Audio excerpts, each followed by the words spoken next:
Welcome back to our Women's Health Summit. I'm Shamika Rhymes, and thank you for joining us here on blackdoctor.org for this powerful conversation. So this hour, we're focusing on reproductive health and disparities in fertility. And that's a critical topic for Black women that is often overlooked or misunderstood. So from fertility struggles and birth control access to the history of medical bias and the deeper meaning of reproductive justice, this conversation is a lot more than just health. It's about reclaiming agency over our bodies and our choices. So we're going to explore barriers, debunk myths, and talk about what truly inclusive, culturally responsive care should look like. So remember to share this with your network and then drop any questions that you have in the chat, and we'll try to get to those as we go along this hour. So first of all, and let me know where you're watching from in the chat, because I always love to know that.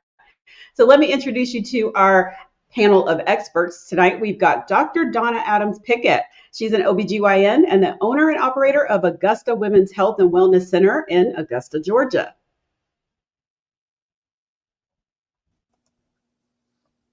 Hi, everyone. Hi, how are you? Great, thank you. Good to see you again. Yes. We've got Dr. Faith, I knew I was going to do this. Dr. Faith Ahuba. She's an expert in women's health, certified Black OBGYN, and first Black department chair at Memorial Hermann Northeast in Texas. Welcome, Dr. Faith. Hi. And we've got a patient joining us, and I also think of her as a patient advocate, Rhiannon Cook. She was diagnosed with PCOS in 2010 after having irregular menstrual cycles for 5 years. Welcome. Hi, everyone. Thanks for having me. And then we'll have some other joining us along the way this evening. So when they pop in, we'll just say hello and keep it going. So let's start with, I'm going to just throw this out there, and this is for everyone. Can you begin by sharing why reproductive health, especially in the Black community, is such a critical topic? And actually, I'll just start with you, Dr. Adams Pickett. Well, Black women, we remember in 2020, we had Black Lives Matter, but we really need to focus on Black women matter, and particularly our bodies and how our bodies are legislated, how our bodies are diagnosed and taken care of. And so it's very important as the backbone, not of just our community, but our society, that we focus on our health. Mm-hmm. Yeah. Dr. Faith, what about you? I definitely agree with everything Dr. Adams Pickett has mentioned. I think the thing about reproductive health for Black women is currently right now, what is trending is a Black maternal health, right? Mm-hmm. So there's a lot of conversation about the obstetrical and the maternal aspects, but I think equal attention needs to be paid to reproduction and gynecological health.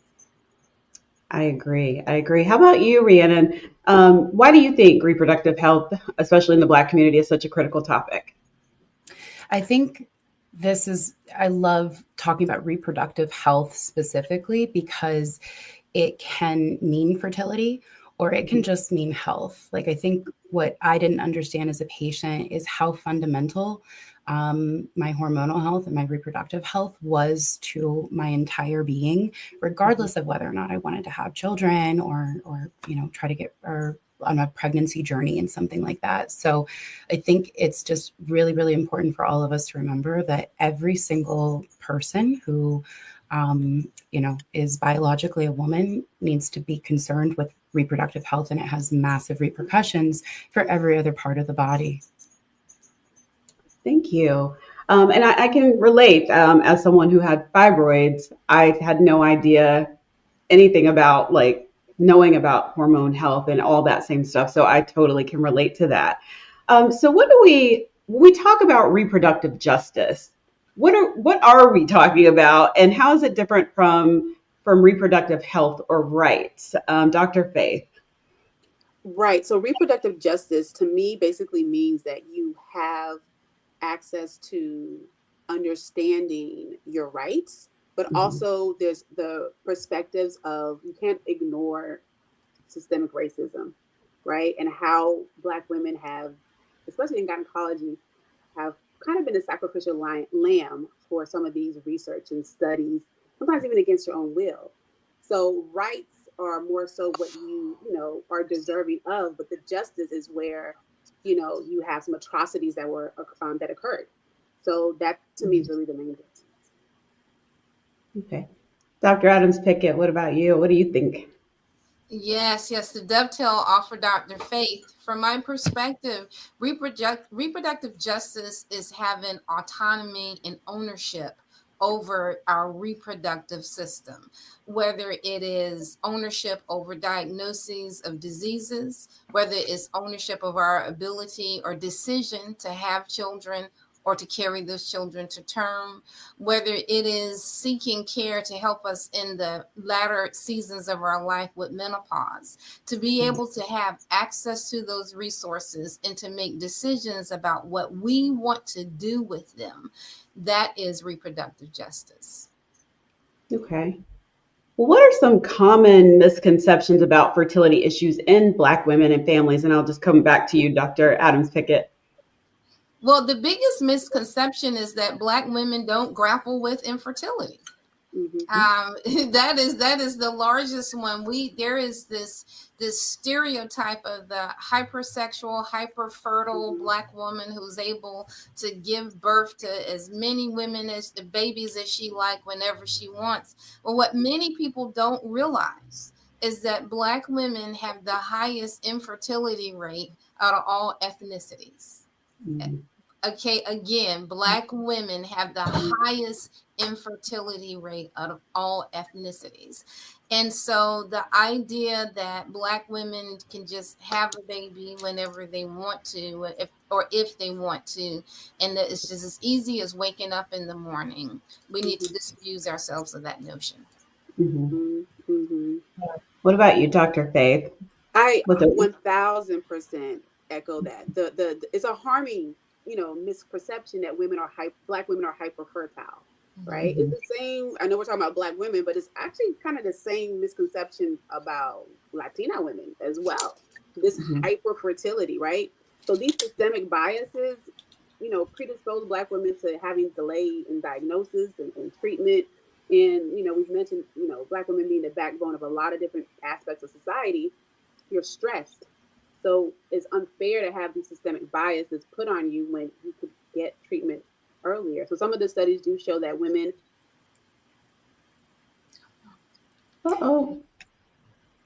Dr. Faith, we can't see you. I don't know if your screen or if your camera shut off.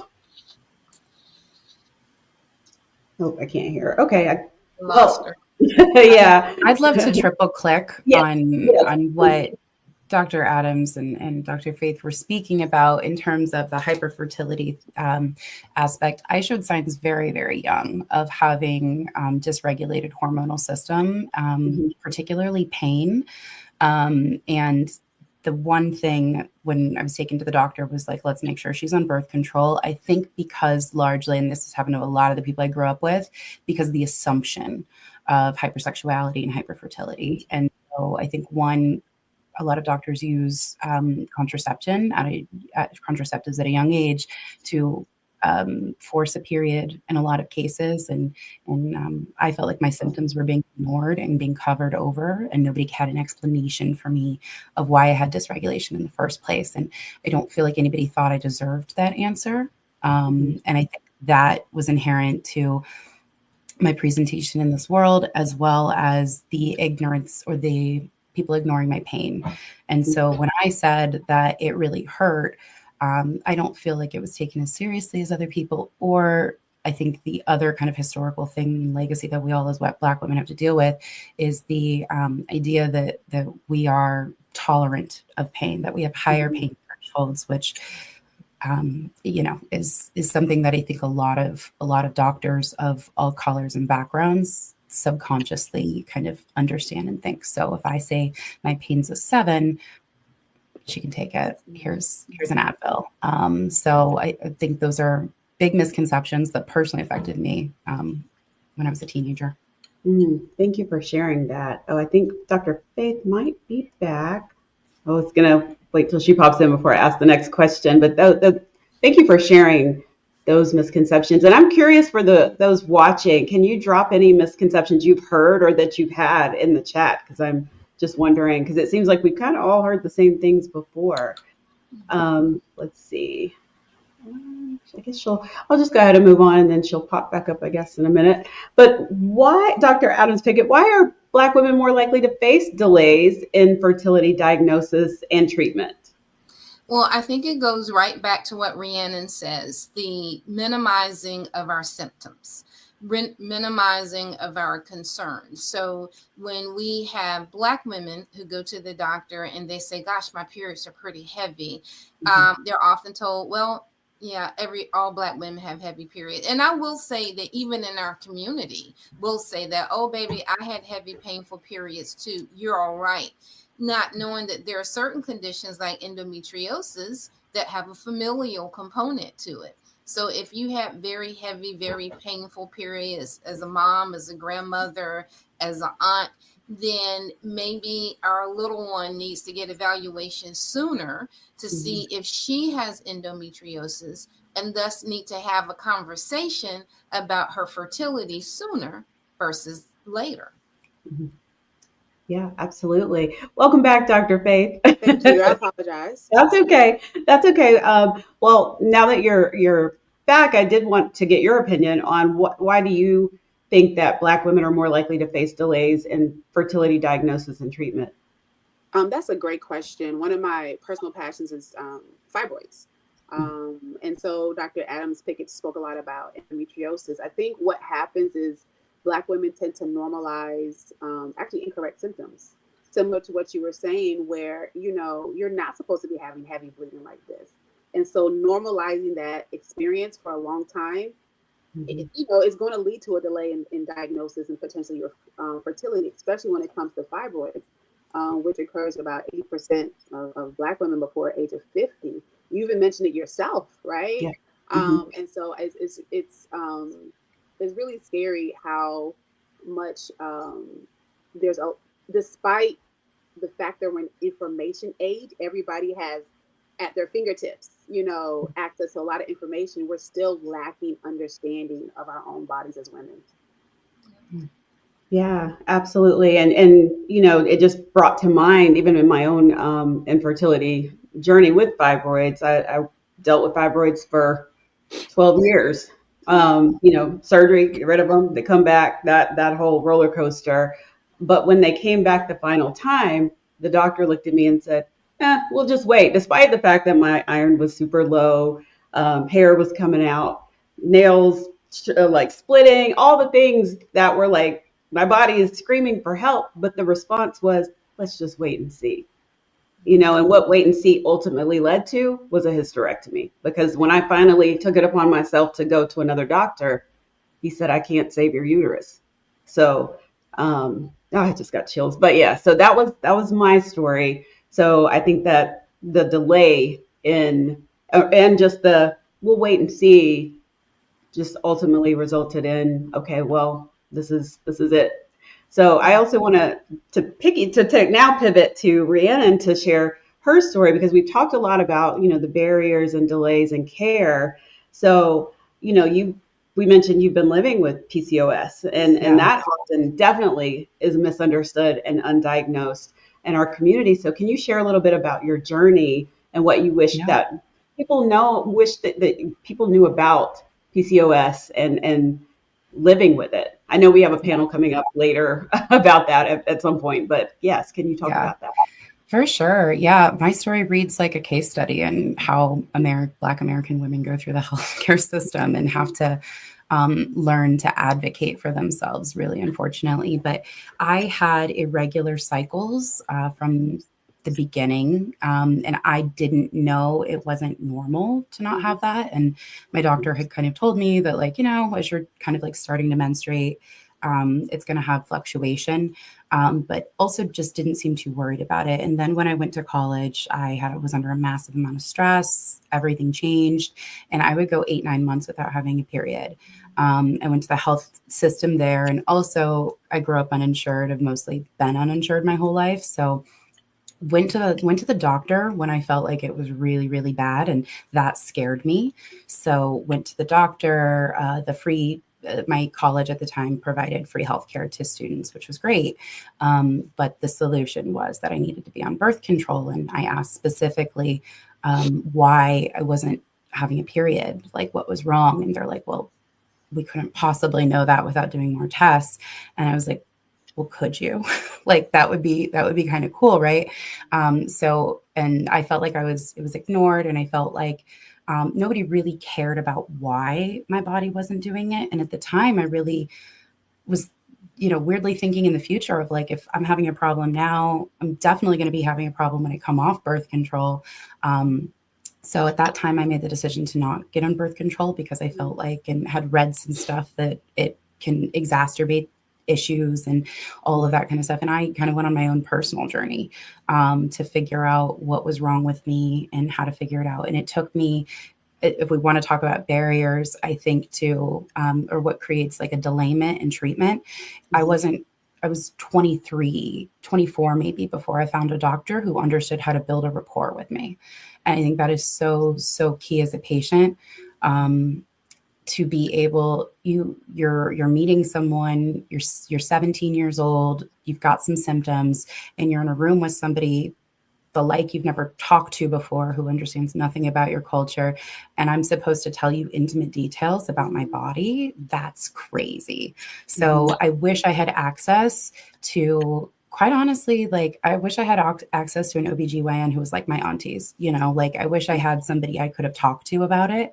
But I didn't have access to that until I was like 23, 24. And that's when I got a diagnosis of PCOS. And I felt so much better just having the diagnosis.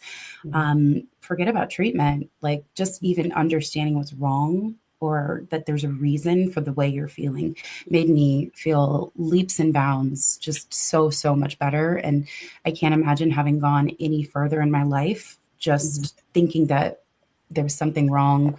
And understanding too, all of the other symptoms that come along with PCOS.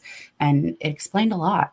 It wasn't just about my period. It was about the holistic version of me and every aspect of my health. Thank you. Thank you for sharing that. And I am glad that you did get the diagnosis, even though it sounds like it took quite a while. So thank you for sharing that experience. So how does that brings me to the next question. How does medical mistrust impact access to fertility care or conversations around fertility preservation? Dr. Faith, I'll start with you. I think that's a great question. I experience that all the time, actually, where I am right now. I think what happens is, again, like I mentioned before, people have to now rely on social media and what they're seeing, which is information, but not synthesized through the wisdom or the lens of a physician or their physician experience. So I do think that deep mistrust can delay your care because you may not accept the diagnosis. You may not believe the treatment options that are being presented to you, which can cause issues with fertility. So I do believe that the mistrust is something that requires partnership with the provider and the patient, and don't sleep on word of mouth referrals, right? Because some of these reviews can be deceptive. So I do think also gathering that type of information will help you garner trust. Absolutely. I co-sign on that word of mouth because that's how I found my doctor. That actually was very helpful. So absolutely. Dr. Adams Pickett, I'll repeat the question. How does medical mistrust impact access to fertility care or conversations around fertility preservation? Well, definitely with medical mistrust is having providers who are familiar with our community and how to meet patients where they are. And I know this is a hot button topic, but I go back to the concept of DE&I. When we have clinicians who are exposed to other cultures and nuances in other cultures, then they know how to meet patients where they are, and that they would understand that there may be a long community history of distrust there, and then take the time to basically tell the patient, I understand that whenever you've seen people like me, we have dismissed you, and I want you to know that I see you, and I'm going to try to explain what I think is happening with you in a way that I feel that you'll understand. But when you have people who've never been exposed to other cultures, and they're basing their interactions or how they'll approach their patient off of what they see on TV, what they read in books, what they see in their own silos, then they have the true ability and potential to miss their patient. And they're like ships in the night with each other, and they will never connect in a way where the knowledge is given in a way that it can be received wholly. Mm-hmm. Yeah. And Rhiannon, you just mentioned something about, you didn't feel heard during those visits. Did that just kind of increase your medical mistrust, or how did you handle that part of it?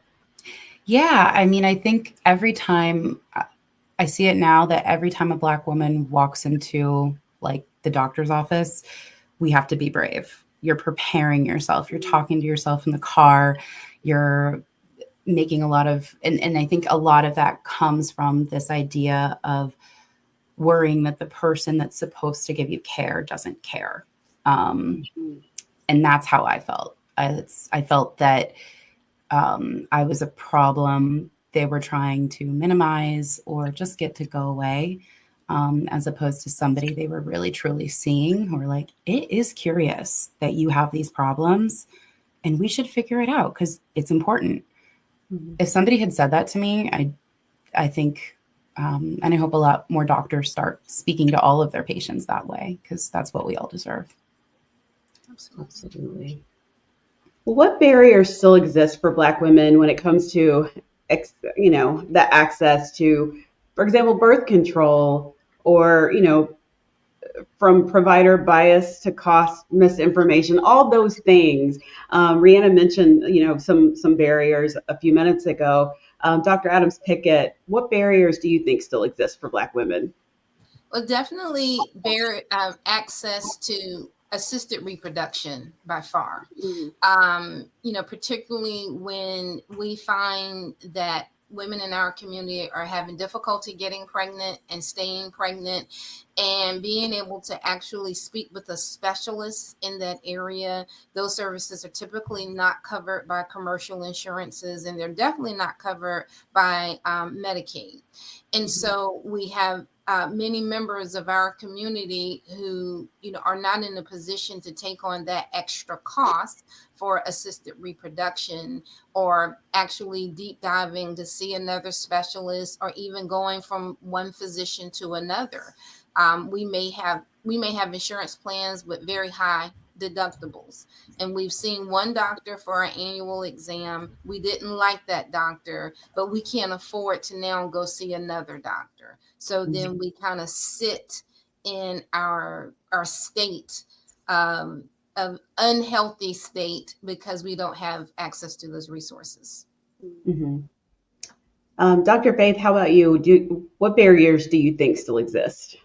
Right. I think that's a great question. I think the barriers have to do with financial access.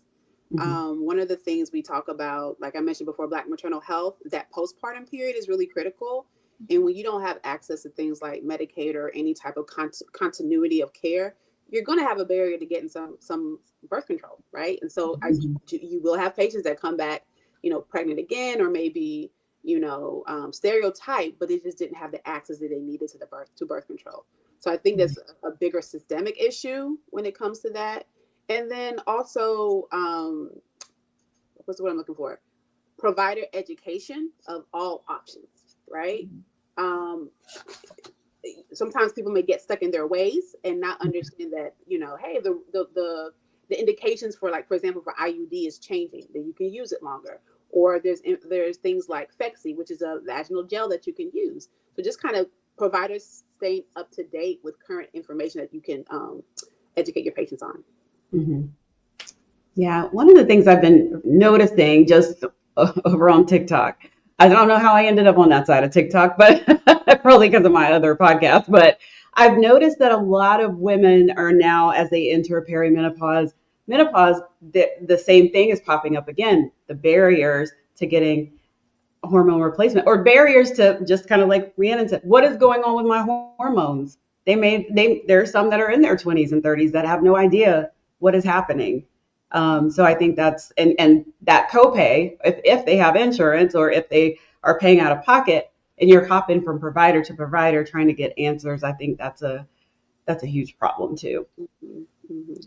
Yeah.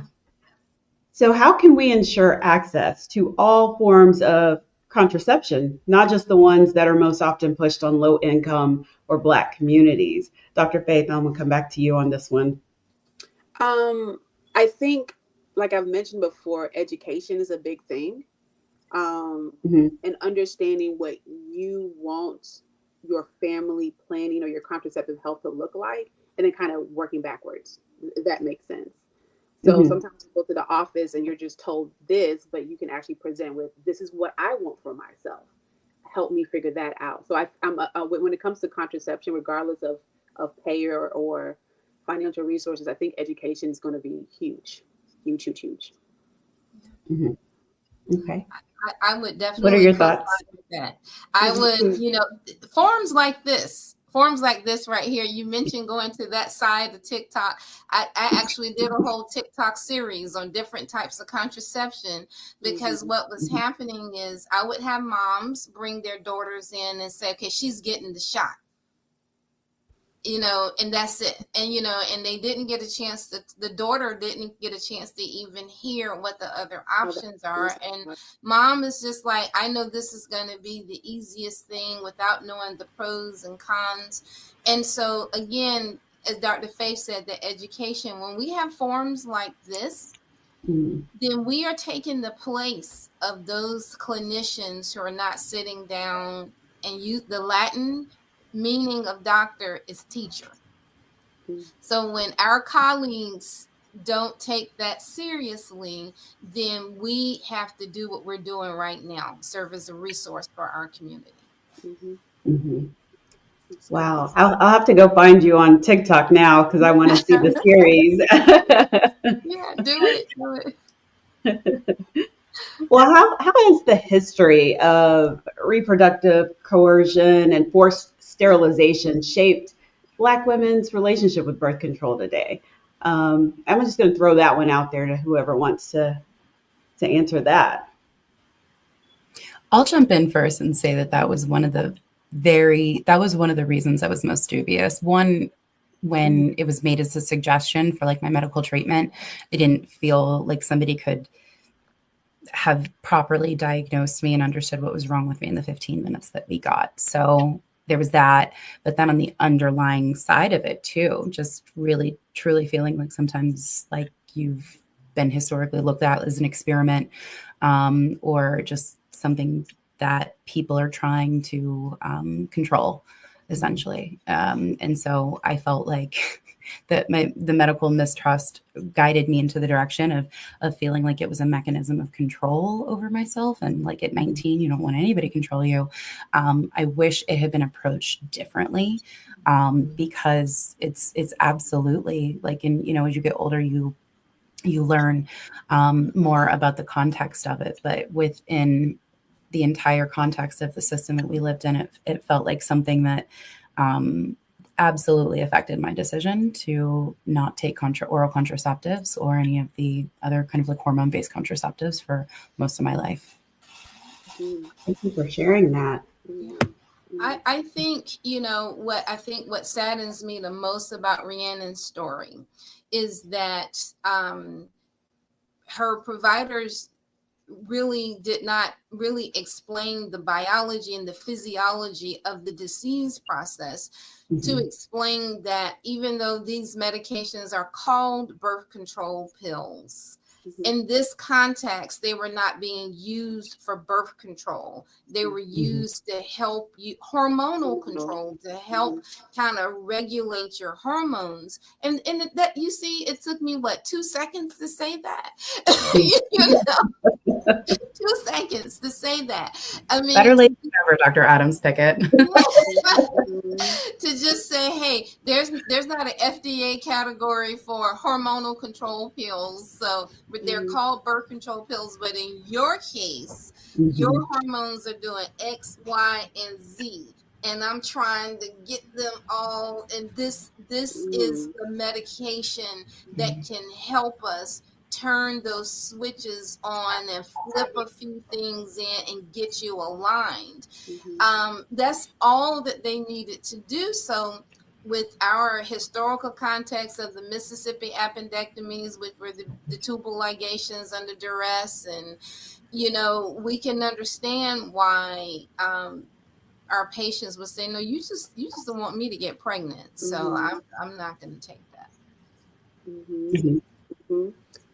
I'll definitely, agree with what everybody has said, that mistrust is definitely there. And also the fact that people, you don't know what you don't know. And I think one of the things that, is not talked about a lot with sterilization is not just the fact that you're preventing another pregnancy, but there are some studies that show it decreases your risk of cancer. Right. So if you talk about it in that aspect, I feel like you're connecting to the patient in a way that's not just, I'm going to sterilize you, but hey, these are also other benefits of it. So, and I wanted to ask Rihanna a question. I feel like the theme of mistrust for you is very apparent. And my question is, what was the body language with the providers? Absolutely authoritarian and authoritative. Let's put it that way. You're like half dressed sometimes. You're sitting on a table and they're fully dressed in like professional, kind of like white lab coat kind of situation. I believe that they were standing as well. So it just felt, I remember just kind of feeling cold and really, really disconnected from anything that felt comfortable for me. And that wasn't just one experience. That was many of the experiences I had early on with hormonal health and seeking out OBGYN care. Oh, yeah. I'm sorry you had to deal with that. As I'm just thinking of incidents as well where it's been like that. But I will say, when I did seek this other doctor out, after my doctor said, let's just wait and see with those fibroids, he did explain, like, we can try this. This may not work, but we can try this before we jump all the way to hysterectomy. So he explained it along the way and let me take my time in making that decision. It took me some months, but we tried something first. We thought it would buy a few years. It didn't. And so then and then once we had the discussion, do you want kids? If you want kids, you can keep your ovaries. And then, that was a whole discussion, but it was that point I knew I found the right doctor because he took the time to explain. And as many times as I said, can we hop on a Zoom? That man did it. And Shamika, I think the two things you said really feel like key to me. Asking questions to understand what your goals are, as well as giving you options. Yes. I think it felt like a lot of my care has felt authoritative because it's like, this is the right treatment for you and this is what we're going to do, as opposed to giving me some options of like, here's option A, do nothing, like even that, it just kind of, that to me, I would have felt so empowered. Yeah, I ask a lot of questions, so it's like y'all are somebody's gonna answer them. So, how can we make conversations about birth control and fertility? Yes, they're uncomfortable, but how can we make those more normalized and less taboo and less judgy in our community? I think our community, we have a very complicated history with reproductive health. We really do. I do a lot of puberty classes, and when I see the little girls in the classes and their shoulders are slumped and they don't want to talk about it, and then I start talking about tampon use and the mothers are covering their ears, it's giving the impression that there's something wrong with your human body being this way, and it never changes. It starts in puberty. It moves on to childbirth. When patients are pregnant, you walk into a room full of Black women. Everybody has an opinion on how much weight you've gained, or if you haven't gained enough, look at your feet, and then it moves on. After that, she's lost weight too quickly. She hasn't lost weight. So we have to learn as Black women how to love the female form of other Black women. Mm-hmm. Yeah, say that one more time. That part. All right. We as Black women need to learn how to love the female form of Black women. Yes, preach that. Yes. Yeah. Yeah. What do you think, Dr. Faith? I would say normalizing the conversations about birth control and fertility requires that you intentionally create safe spaces to have these conversations. One of the things that I see, like I mentioned, fibroids is definitely something that I advocate for. In my office is, a woman, professional, purposeful, and it automatically dawned on them that I'm at this age. I'm supposed to, think about children or have a baby. So I think part of creating the safe space is allowing women to understand that their identity isn't always tied into achievements in career, right? But take a breather and think about, how do you want to live your life? And are you living that life with somebody or with children? And so, half the time I'm doing life coaching while I'm seeing my patients. So I do think that, normalizing these conversations, like I said, really involves intentional, safe space creation. Mm-hmm. Yeah. So the next question, because I think I saw a guy pop up in the comments, but how can Black men be included in these conversations, especially around reproductive health and shared responsibility? Because sometimes they're like, I don't want to hear it. I don't want to talk about it. They put the wall up. So how can they be included in these conversations? They need to be willing to hear it. They need to be willing to hear it. My foundation started something called the Barbershop Series, where we go to a barbershop and we talk about women's health. We talk about men's health, but we talk about women's health too. And we try to couch it in a way. These are all the things you want to ask your woman, but you're afraid to. And they are afraid to because they think that their partner will feel like they're judging them in some way. And what really they're curious. They're just curious. And they want to know how they can support the women in their lives.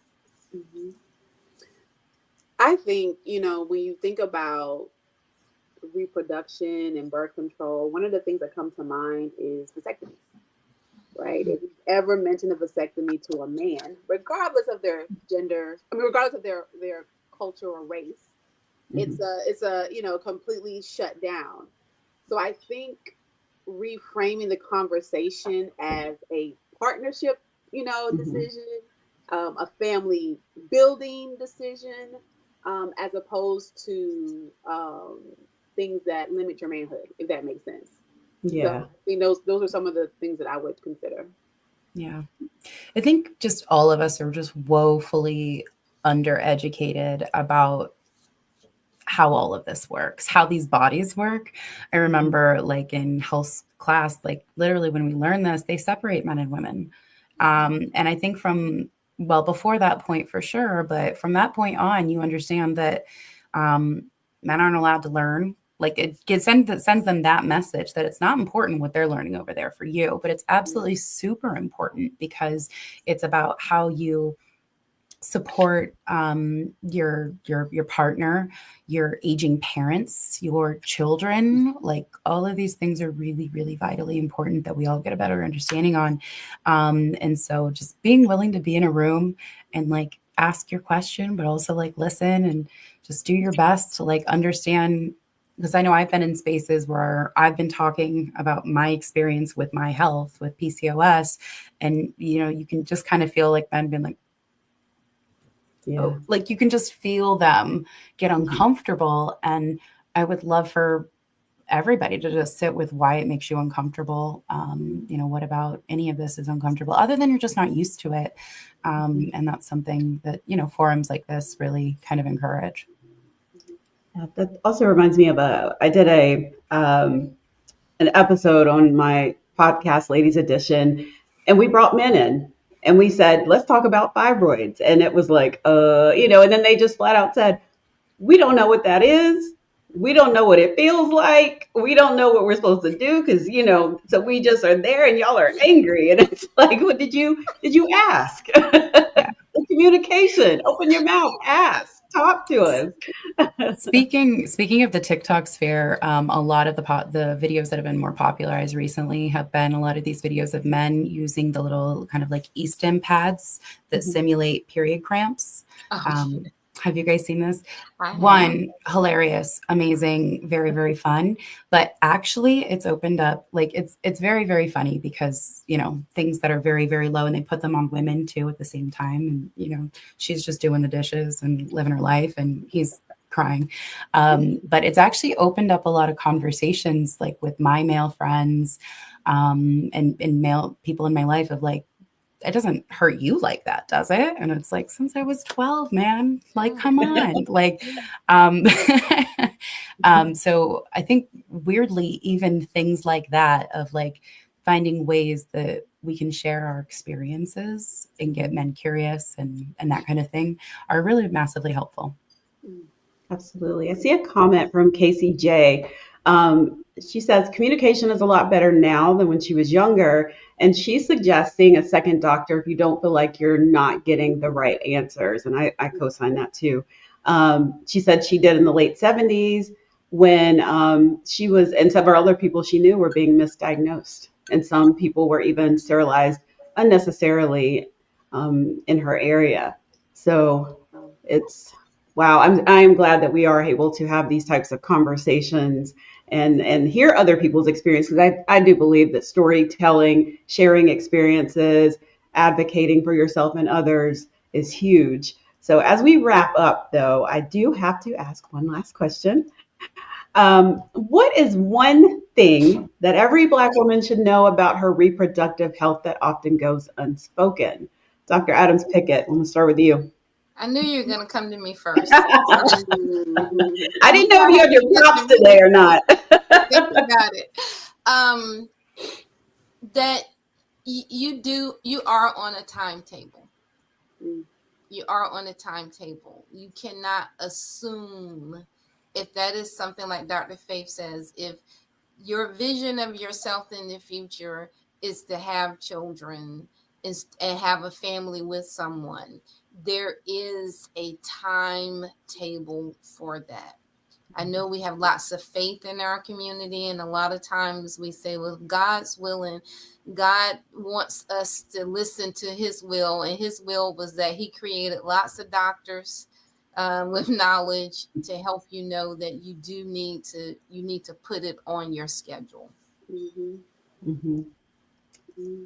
Yeah. Dr. Faith, how about you? What's one thing every Black woman should know about her reproductive health that often goes unspoken? Well, I'm going to talk about fibroids. So it's definitely I'm always here for it. Yes, it is. And one of the things that, I feel that sometimes the experience that a woman has when it comes to fibroids can be limited by who your doctor is, by their interest in giving you your full spectrum of treatment options and things like that, and not just being told a hysterectomy. So that often goes, unspoken sometimes, and that does lend to the time, ticking, right? If you don't know you have a fibroid, right? Yeah. And so I would definitely say that, and also making sure that you're very cognizant and mindful over the words you speak over your body. So I think a lot of times as Black women, we're told all the negative things and you internalize, and I'm a firm believer in, like, I'm going to give you the doctor's report, right? Which are just facts, but I need you to, have faith and speak positive over your own reproductive health. Yes, that's a good one. That's a good one. I think I'm like, who did I have on the show last week? Ishi from Arrested Development. She said her one doctor told her you were healed, and she took that and throughout her whole treatment of, and that kept her positive and really just believing in I'm healed. And so I think that you're absolutely right, Dr. Faith. Rhiannon, what about you? Is there something that you think that every Black woman should know about her reproductive health that goes unspoken? I think that for the longest time, I didn't think any of this mattered, like my hormonal issues, because I didn't plan on having kids. And I think the biggest, most important thing is that your hormonal and reproductive health matters, whether or not you intend to ever carry and have a pregnancy. It greatly has impacted my risk going into perimenopause in the next 10 years, menopause as well. And I think that there is a lot of effort and focus on fertility because it's a huge issue, and it's a really beautiful time, but there's a whole lot of life that we as women, as Black women, live. And the point of reproductive health is not necessarily to get you pregnant. Fertility in my body has been a healthy expression that everything's working as it should. And so regardless of whether or not you want to get pregnant and carry, we really all need to pay attention to our fertility and reproductive health. Absolutely. And I do see a couple comments. I want to just read them real quick. I'm assuming her name is Sherna Trapp. It's flipped, but she says menopause is so important for men to be a part of that conversation. Cosign.